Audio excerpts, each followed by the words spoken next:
Hi, everyone. I'm going to give everybody a couple more minutes to jump on and I'll work through getting everybody admitted to the meeting and then we'll get started.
All right, everyone. Steady stream of entrants has slowed down, so we'll go ahead and get started. Thank you for giving up some of your evening to be with us and let us give you some strategies that you can utilize to help support your students at home with mathematics. We're going to walk through a series of different resources and strategies that you can use at home to help support those things.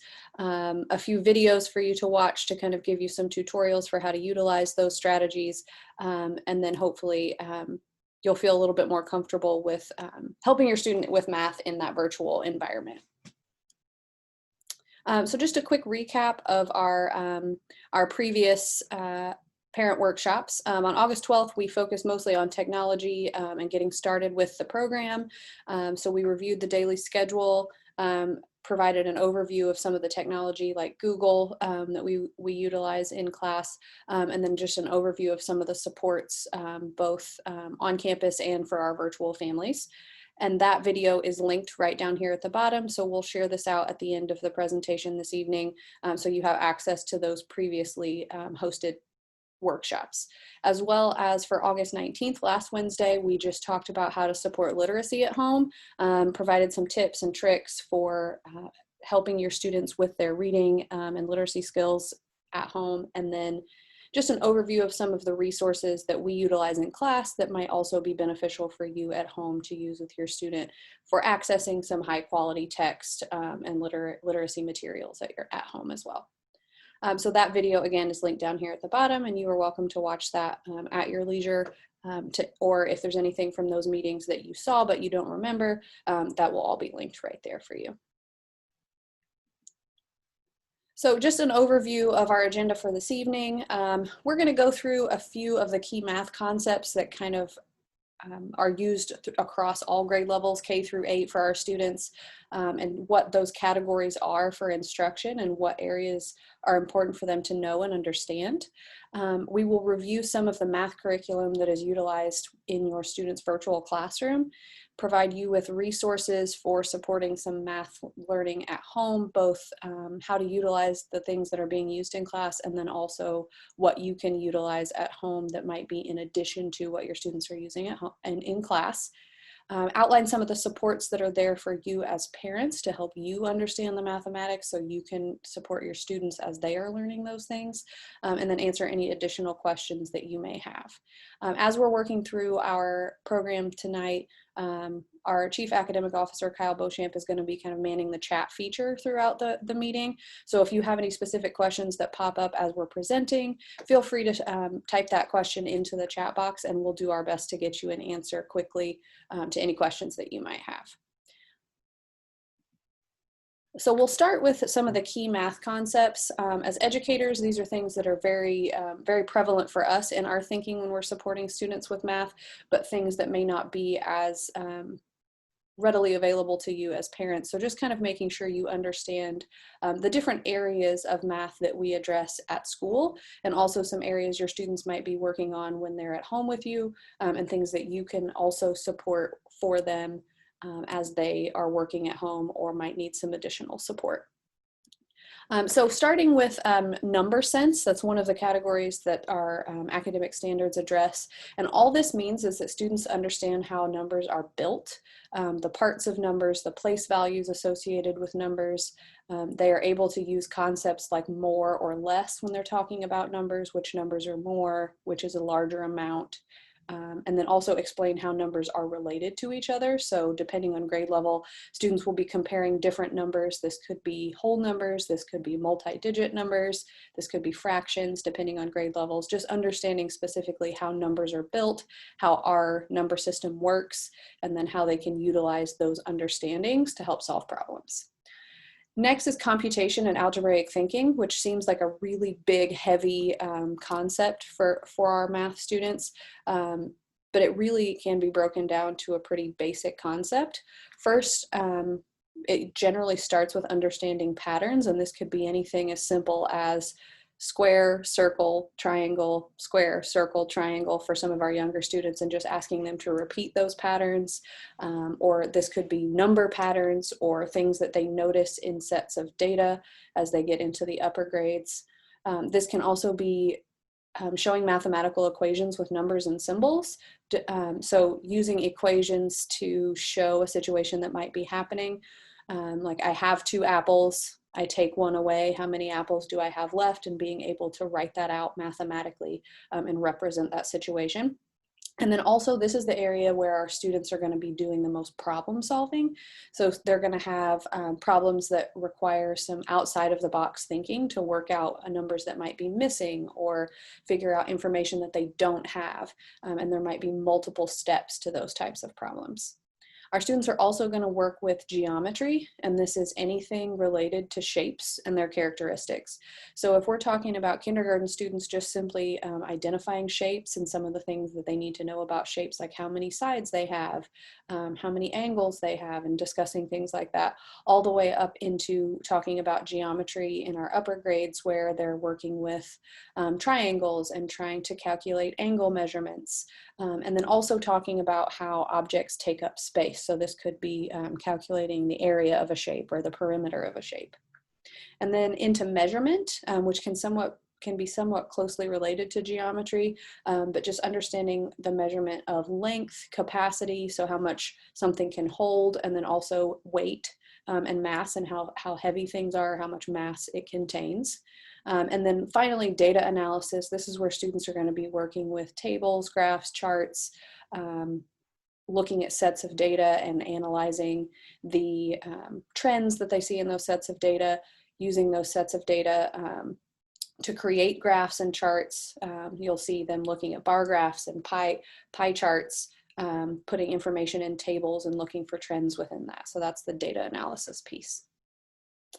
So now that you kind of have a basic understanding of what sorts of things we are assessing and also instructing students on in math, we're just going to look through some of the things that your student is using in class to access these. So as your students have been working through the virtual program, you will probably have heard the word Savas a lot. Savas, we're not really sure. We're pronouncing it lots of different ways, but the Realize platform is one that we've been using for math for several years at Paramount, and any of our returning Paramount students are pretty familiar with the platform just because it's something that we've used before. But there are a few updates and tweaks that have happened to the system since it has switched over to Savas. So there's a few kinks that we've been working out, and especially things we've been trying to work through as we complete virtual learning and how that translates for our students. So one of the biggest things, and we'll go through this in a video we're going to watch in just a moment, how do we access Savas Realize? This is one of the biggest shifts in understanding for our students this year, because in the past, they have accessed Savas Realize as Pearson Realize by going directly to the website and logging in with a username and password. This year we have the opportunity to utilize Savas Realize with some of the updates they have on Google Classroom.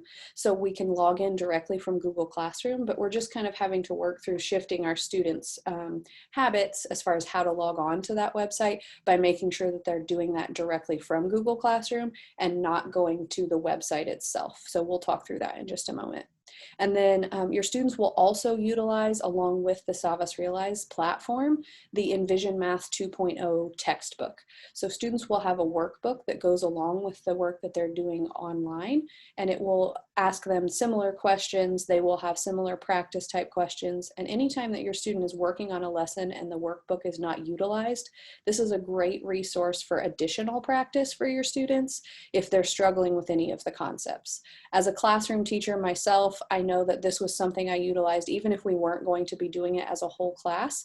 If I had a student who was struggling with a particular independent assignment on the online platform, I would always have them go back to the bookwork so that they had a list of additional problems that were very similar that they could continue to practice to make sure that they were honing those skills.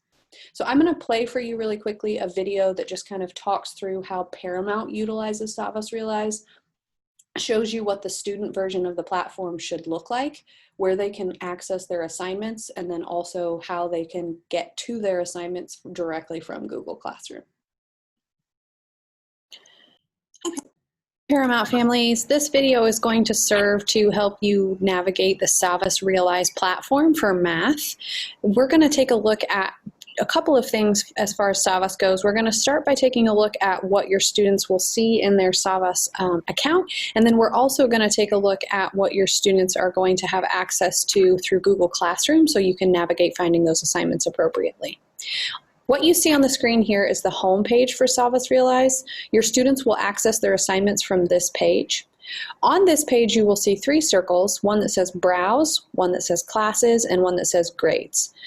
The most important parts of this page are going to be the Classes tab, where your student will click here and find all of their current assignments with status updates as far as whether they have completed the assignment as well as their scores.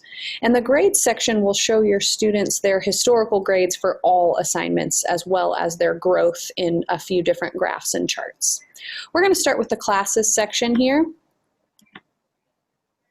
On this page, you will see that this particular student has one assignment that has not yet been completed, and you will see the due date for that assignment as well as some tabs across the top that show any assignments that are currently in progress, as well as any assignments that have already been completed. When the students complete these assignments, they will move from the Not Started tab into the Completed tab.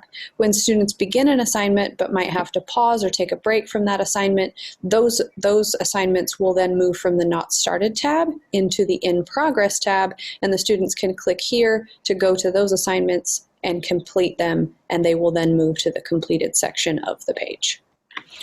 On this page, students also have access to the online version of their textbook. So if you look here on the side where it says e-text and tools, students have access to the online version of their textbook where it says right here, Active eBook, Volume 1. Students have access to their online textbook. So if for some reason their paperback textbook that they're using for math is not available to them, or they have lost that, or they don't have the page that they need, they can access all the problems and all the information on that page in a digital version right here. For our early learners, they will access the Savas Realize platform in a more simplified version where students will have the opportunity to see all of the tabs that they need to click in icon form.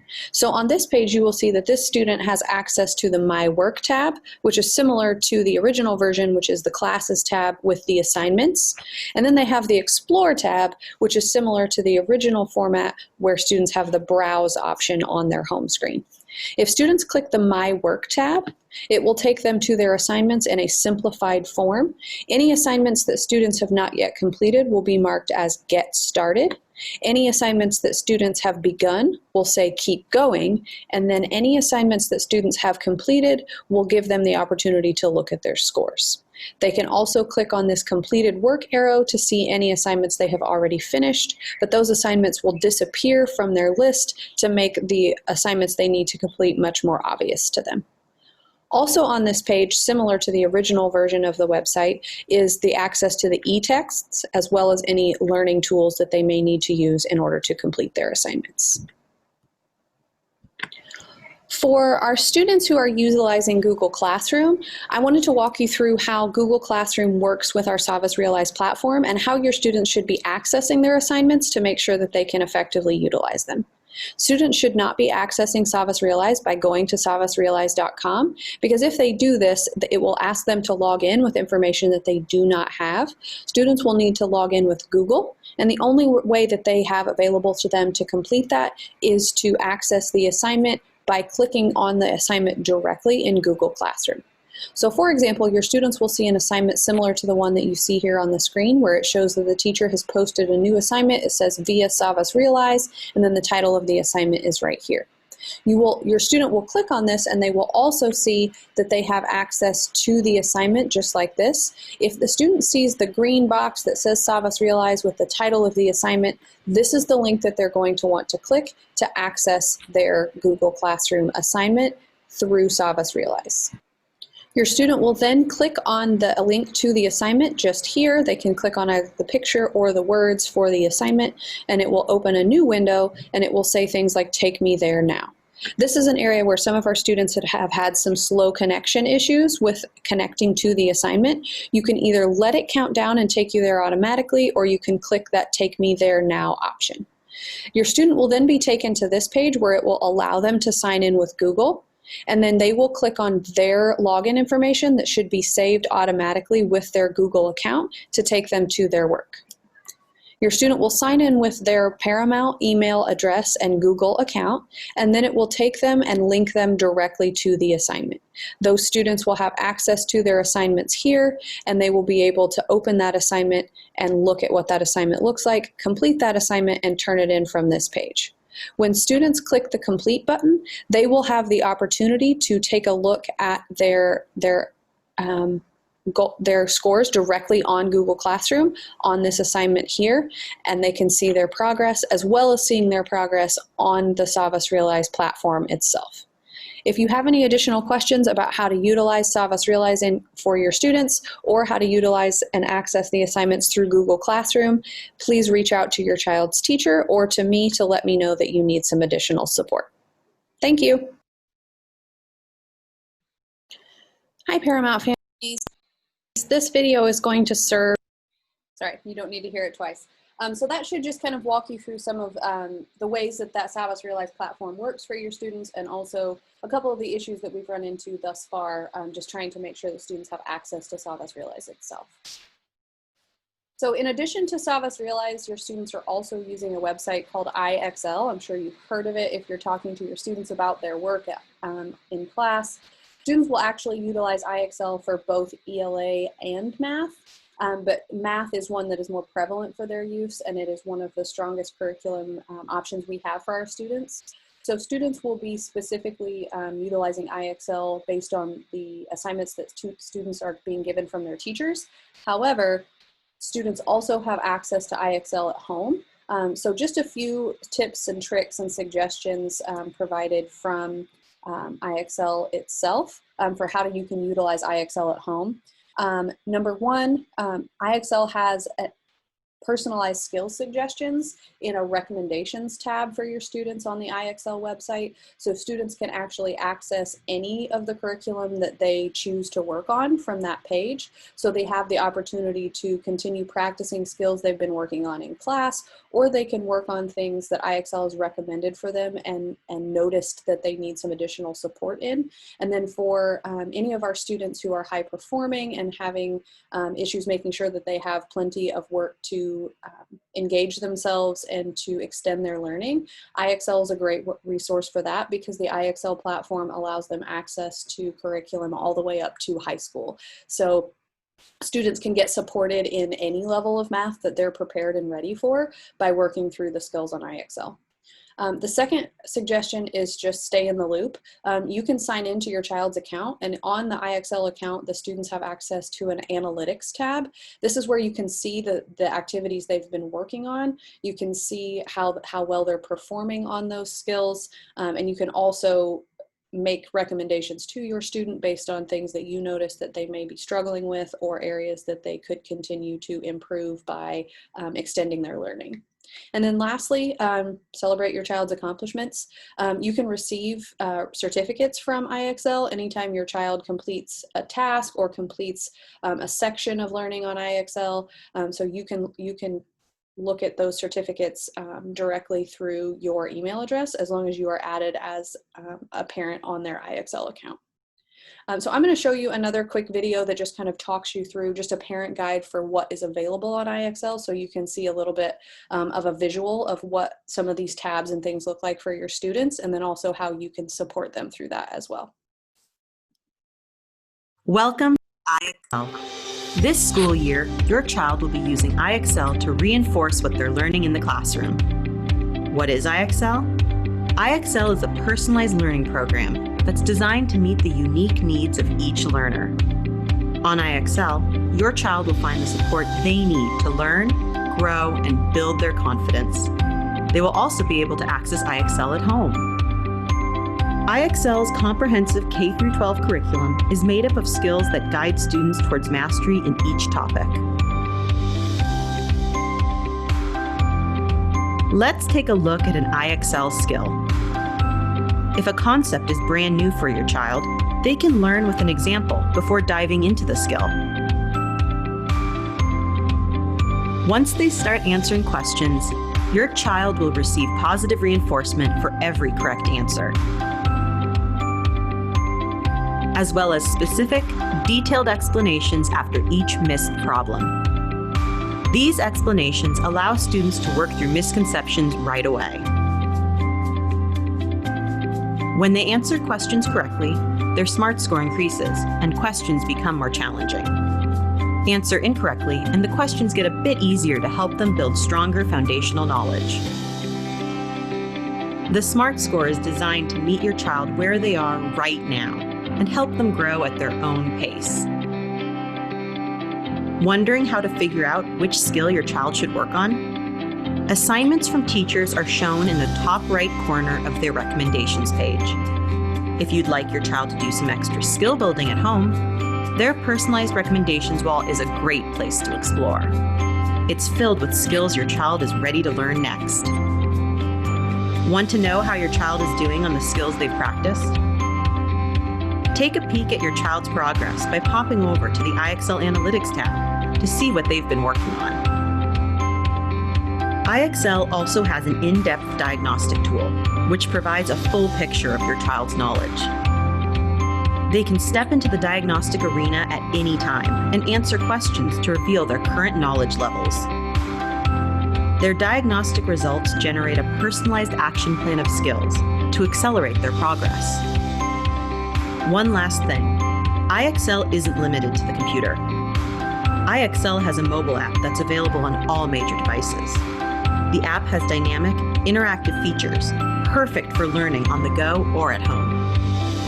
If you have any questions, we're here to help. Just check out our Help Center or reach out to us at help@ixl.com.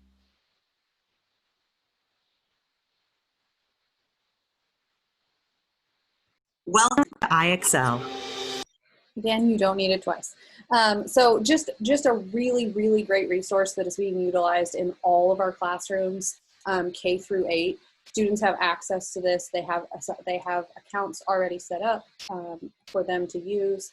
And this is something that you can utilize, as it says, kind of anywhere and anytime. So anytime your student needs some additional help with math, there are tutorials, there are example questions and problems.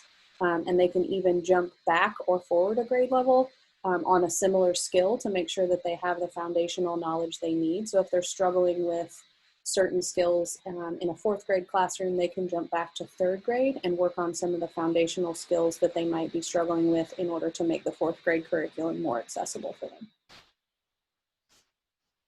So really quickly, we're going to use this time to kind of give you some activities that you can do and adapt kind of to your environment or your resources for some activities you can do at home for learning with your students. We have divided these up into activities for kindergarten through 2nd grade, 3rd through 5th grade, and then middle school. So we're going to look at a video of one of our virtual teachers working with a first grade student on a missing numbers game. So one of the things we know about students is learning is much more fun for them when you turn it into a game. So we've found a few ways to make it relevant to them and then also make it fun by turning it into a bit of a game. So in this video, the first grade student is working on skills related to things like adding and subtracting, some of that algebraic thinking where they're having to think through how numbers are related, talking about number parts and things like fact families related to adding and subtracting.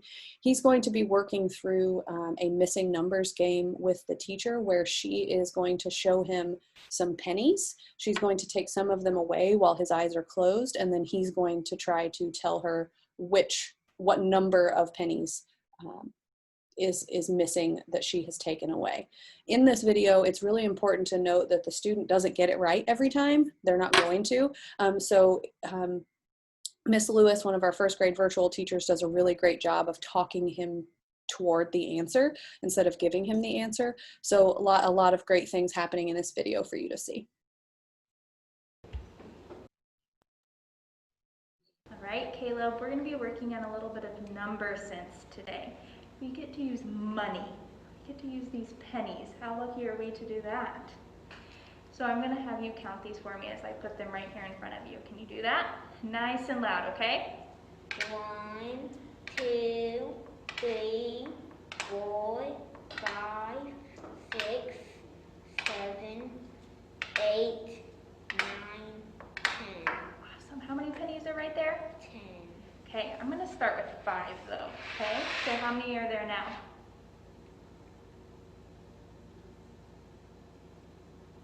5. 5. Yeah, you recounted to find 5 pennies. So what we're going to do is I'm going to have you close your eyes. Oh, you're following directions already. And I'm going to take some pennies away. You can't peek. No, I'm never peek. Okay. Can you tell me how many pennies are there now? You can open your eyes. 3. 3. How do you know that? You took 4 away. I took 4 away. Why do you think I took 4 away? Because there was 5. There were 5. How many are left? 3. 3. And how many do you think are missing? 6. 6 pennies. Ooh, let's think about the number 6. And let's think about the number 5. There were only 5 pennies right here. Could I have taken away 6? No, that would be silly. So if I have 5 pennies, and there are 3 left, can we think about how many I took away? Try and imagine them in your head. There are 3. If there was another one, how many would there be? 4. And if I added another one, how many would there be? 5. 5. So how many more did I have to add? 2. 2. So how many pennies do you think are under my hand? 10. How many? 2. 2. Good. All right, I'm going to start with these again. Do you want to count them just to make sure? How many are there? 5. There are 5. Close your eyes. Are they closed? Yeah. Okay. Open them. How many pennies are there? 1. How many pennies are under my hand?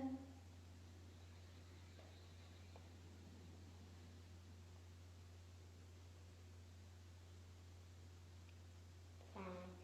Ooh. All right, you caught yourself.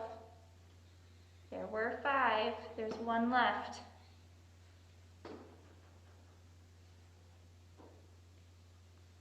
I liked how you were picturing them in your head and trying to count how many would be there. You want to do that again?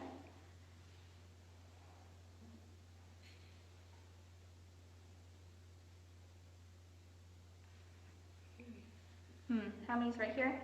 1, 2, 3, 4, 4. 5, 6, 7. Oh, wait, there were only 5. We're going to stop right there. How many fingers am I showing? 4. 4. So how many pennies do you think are under my hand? 4. How many pennies are there? 4. We're going to go ahead and stop right there. Just you kind of get the idea of the concept here. Obviously, this example, our student was doing this activity with pennies. You could do this with anything. You could do this with pieces of macaroni. You could do this with pieces of paper. You could do this with anything you have at home, anything you can find in your car while you're working with your student driving to and from another location. All of these are things that are really accessible for your student to do, but it really stretches their brain in a mathematical way that really helps support their learning. Another thing, just to kind of reiterate, obviously the student didn't get it right every single time, and we know that that's going to happen. One of the things that's really important as students are learning new skills, especially in mathematics, is that they have the opportunity to grapple with the concepts on their own, and they learn to solve problems independently so that they internalize that learning and that they are teaching themselves strategies that work to get to the right answer. So the next video that I'm going to show you is of a 4th grade student. This 4th grade student is working on a rounding activity. Our 4th grade virtual teacher is working with one of our 4th grade students to take some phone numbers and round those phone numbers as if they were multi-digit numbers to a certain place value that they discuss. So what I've given you here on the screen is just the work page that the student completed. And then I'm going to show you the video so you can kind of see some of the practice that the student is doing to work through the rounding portion of this. So this is something that's really easy to kind of help you come up with numbers to help your student with rounding practice. You can do your home phone number. You could do the last 4 digits of your phone number. You could extend their learning to do 7 digits or 10 digits like some of these numbers are. So there's lots of options here, and then you can just set the place value that you want your student to be working toward, and then they can practice those place value understandings, those rounding skills, and those number relationships, talking about numbers that are larger or smaller than 5 to help them decide how to round.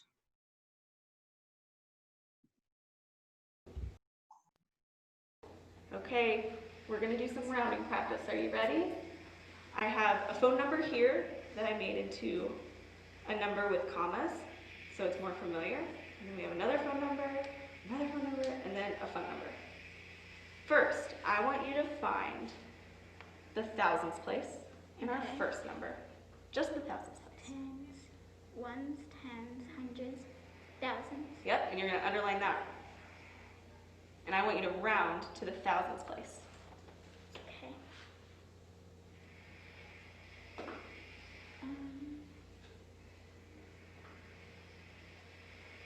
Okay, I'm gonna have you pause. Which way do we look when we're rounding? We look Yeah, that way. Yeah. And then you're adding the 1. Because why? because it's big. Because 5 or more. Add 1 more. Yeah, very good. Okay, show me what you do next. And then you put the rounded number. Yeah. So give me that big rounded number. Nice comma.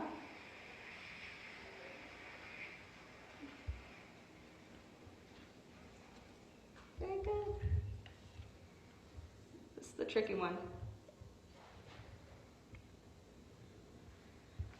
So you said it was 1 more. You're going to add 1 more to this. So 7. Mm-hmm. And then the rest are zeros. The rest are zeros. Very good. That was a really big, intimidating number, and look how easy you did it. All right, let's do this one. All right, so we'll go ahead and stop there. You kind of get the idea of how this concept works. So just giving the student numbers and then asking them to identify the place value they're going to round to, look next to that and decide what that number tells them to do, and then having them write out that number and then making sure they have zeros for the rest of the numbers that they're not rounding to. So lastly, we're going to take a look at a middle school math problem. This is an 8th grade math problem. The student was given the receipt that you see here on the left, and they were asked to calculate the tip based on the original amount, the pre-tax amount, and then also combine both the total, or all three, the total, the tax, and then the tip that is being added. So the student was asked to calculate a 20% tip as standard, and then show their work. So you will kind of see how the student is working through that process. This is a concept that is obviously a lot more difficult than some of our first grade and our fourth grade skills, but this is something that is easily able to be practiced at home, because receipts are something we get all the time.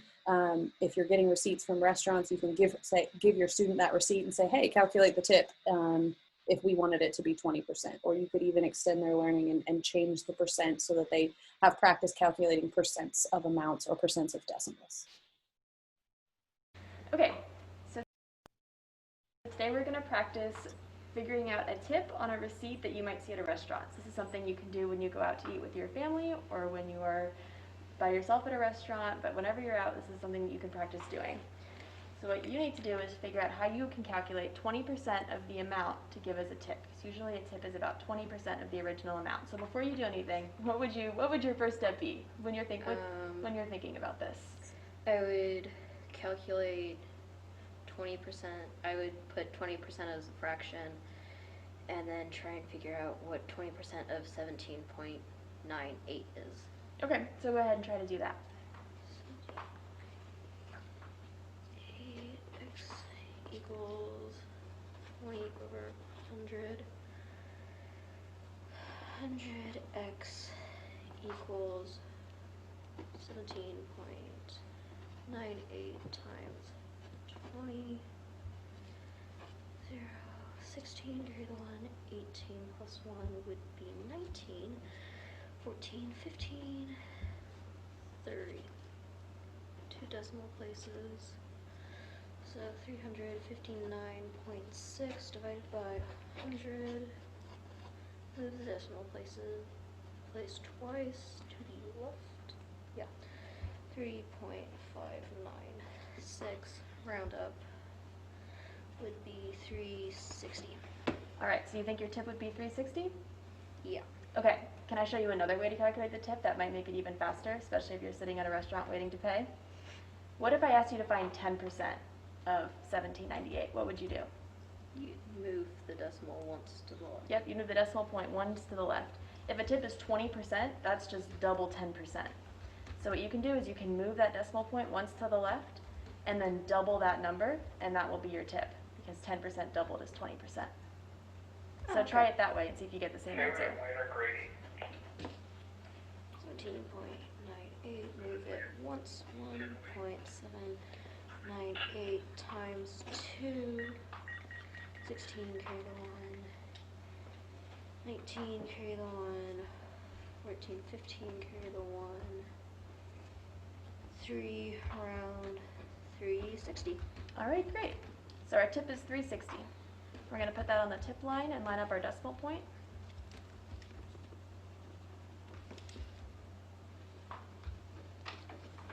And now we need to add our amount, our tax, and our tip all together to find out the total amount that we need to pay.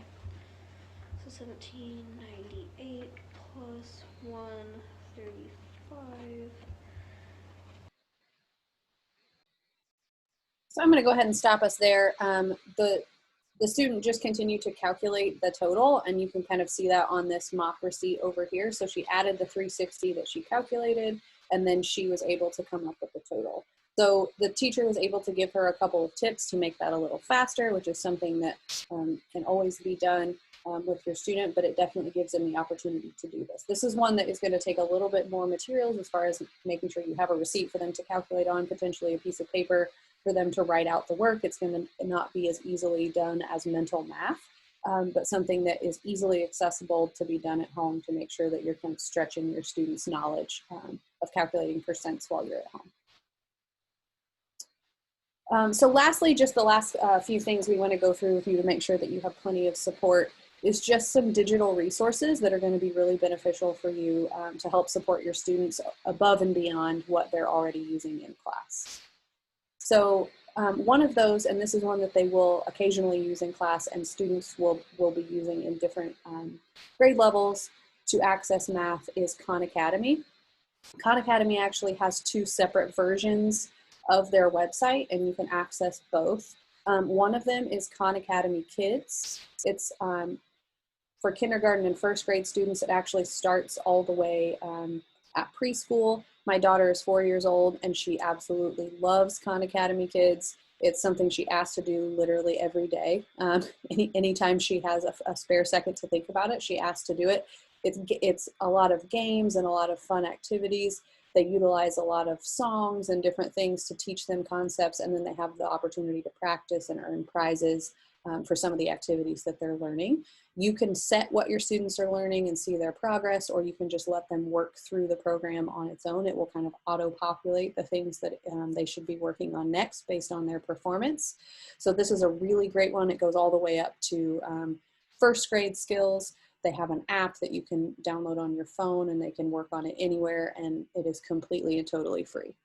Khan Academy itself is the 2nd through 8th grade version. Khan Academy itself actually goes all the way up through high school and some college concepts, and then they have some concepts available that are kind of outside of traditional academics, available with videos, tutorials, and then different practice activities on their website.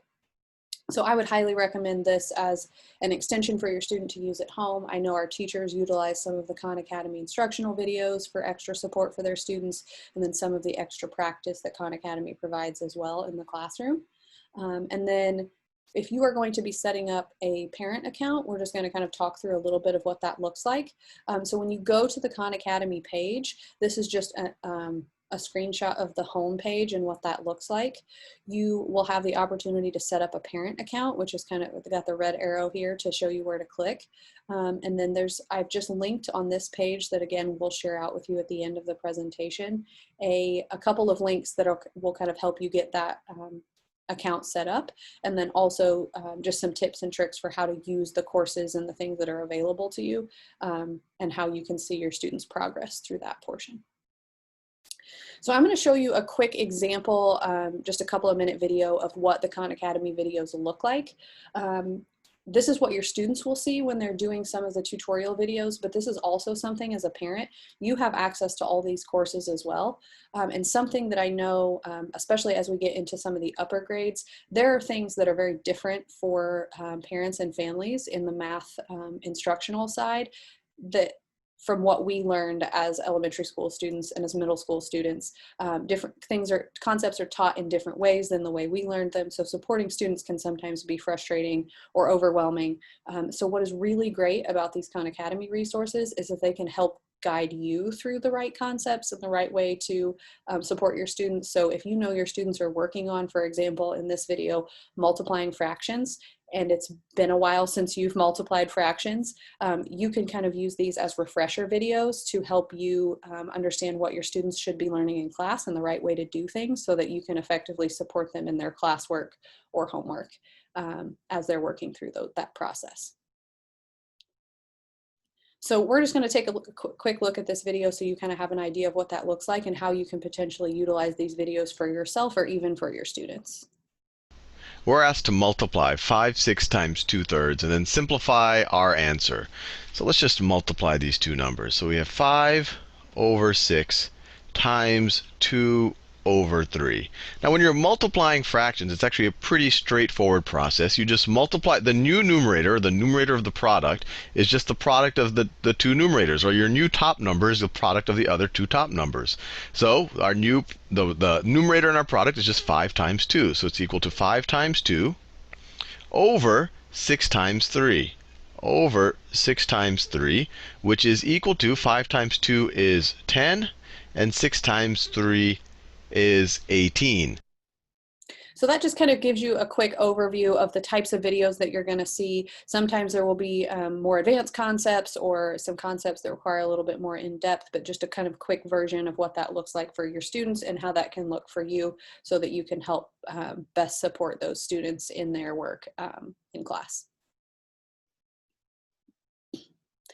So last, just a few additional resources that will be available to you. I've linked these resources in the presentation that we'll share out, so you can just kind of hover over those and click to view those resources. The first one is directly from the Indiana Department of Education, something that our teachers utilize a lot, but this is a great guide for you as far as how to support your student depending on their grade level. This is something that we utilized in our last parent workshop for ELA. There's a math version of that, that family guide, and it talks you through what concepts your students are primarily learning in their grade level, as well as gives you some tips and resources for how you can support those skills for your students at home. The next one is Extra Math, which is utilized in some of our classrooms, but something that would be really beneficial, especially for our K-5 students.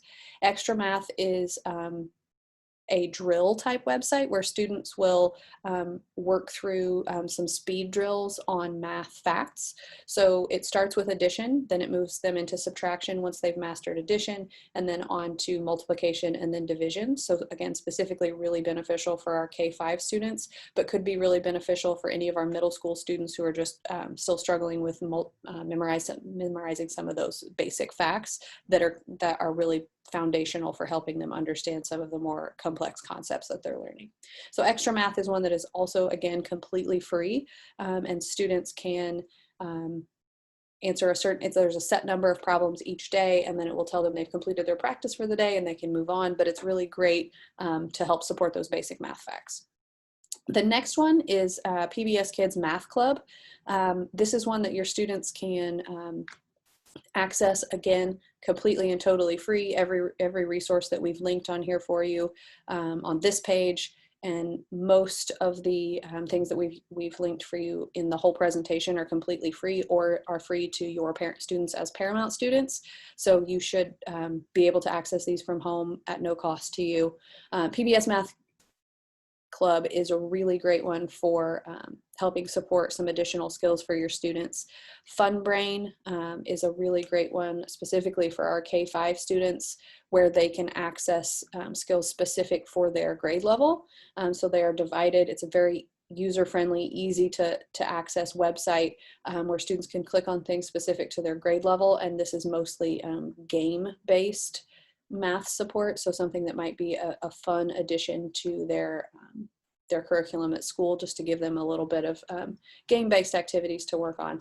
And then lastly, Illustrative Mathematics is a very well-respected platform for mathematical support, both for teachers and for families. And they have some activities called Talking Math.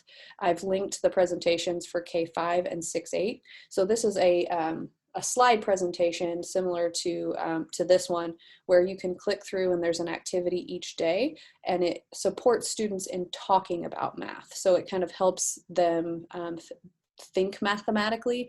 It gives them a picture, or it gives them an activity, and it asks them to talk about it and answer some specific questions. Those questions are divided up by grade level, so you can specifically ask your student questions that are appropriate for their current skill level based on their grade level, to get them talking about math and kind of starting to see math in everyday experiences as they are walking down the street, or as they're playing at the park, or as they are riding in the car. They will start to notice things in a mathematical way that will help support their curriculum in class. So that brings us to the end of our presentation for this evening, but just want to remind you that this is a 4-part series. So our final part of this series will be next Wednesday, September 2nd at 6 p.m. And this one will focus on social emotional support for our virtual learners. We are very aware of the impact of the current situation on our students and how that can be impacting them, how being at home can impact their social and emotional health, and not having the opportunity to be around their friends at school and things like that. So we want to make sure that they are as supported as possible. So next week's presentation is going to focus on that social and emotional support, what supports we have available for you, and things that you can be doing at home to help support that social and emotional health for your students. So lastly, as we wrap up, just want to make sure that you still have access to all of the contact information for our virtual program. Our virtual school call center is still that 317-910-8551 number. We're available from 8 to 8 each day. If you're calling us, please leave a voicemail if we aren't able to answer, so that we can return your call and get back to you quickly with any concerns or issues that you're having. Paramount Cottage Home is where all of our virtual teachers are being housed. They will be working out of Cottage Home classrooms. So if you have specific questions for your child's teacher, you can call the Cottage Home school number and they can get you connected to the right classroom to speak to that teacher. And then lastly, that technology help desk number is going to be really beneficial if you're having issues with logging into certain websites, logging into the Chromebook, having issues with certain passwords or information not working correctly. They've been a great benefit and a great help to us as we've started this virtual program, getting everybody's technology up and running and working out some of the kinks of that process. Lastly, my contact information is down here at the bottom. You feel free to email me or call me at that virtual school call center at any time to help you out with anything that you're struggling with in the virtual process. If I can answer your question, I absolutely will as quickly as possible. If I can't answer your question, I will find the answer as quickly as possible because we want you to feel supported. We want you to know that we understand the burden that is on you on the academic side of things and want to make sure that you feel as supported as possible in that process. So again, we thank everybody for being here this evening and taking some time out of your evening to prioritize your child's learning and prioritize your ability to support them in this process. If you have any specific questions, again, reach out to us at any time. We will share out this presentation via Facebook, and your child's teacher will also be sharing out the presentation as well as the video of tonight's call on Google Classroom and via email. Thanks, everyone.